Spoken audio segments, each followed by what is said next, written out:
It is Prince William at his most relaxed, away from pomp and ceremony, immersed in the African bush. I've met Prince William on a number of occasions, and believe it or not, we're often mistaken for one another.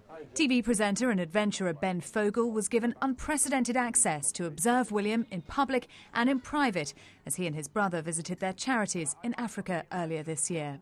Is it just something that you've learnt? Is it something you accept, that you will turn up and there'll be 100 journalists all there? That's a bit excessive, I think, Ben, maybe. Maybe when you're there as well. No, there's my life is not always like this. I've got my military on at the moment as well, which I take massive effort into maintaining, and I love it. I love the flying. I can't wait to do the job properly. But it's it's difficult flitting between my military life, my public life, and my private life. William recently qualified as a search and rescue pilot, a job that he loves.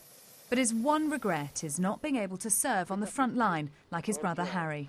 Guys, you are clear in for the chocks, please. We don't need a marshalling, thank you. To be honest, my heart was in the army, and that's why I first joined them, and I did everything as such could be done.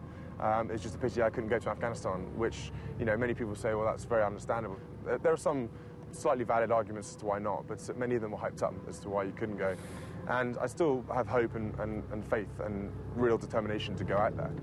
His love life is, of course, never far from the headlines. Just this weekend, it was reported that a commemorative Wills and Kate coin had been produced for when he pops the question.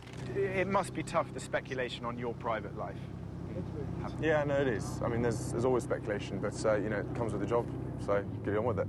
You're resigned that that's how it will always be. Yeah, it doesn't mean I'd be as polite about this, talking about it behind closed doors, but it's one of those things. Like I say again, is that everyone has their own problems. It just happens to be a slight disadvantage, but I'm very lucky to be in my position, so I won't complain. Prince William's Africa is on Sky One and Sky One HD tomorrow at 8 p.m.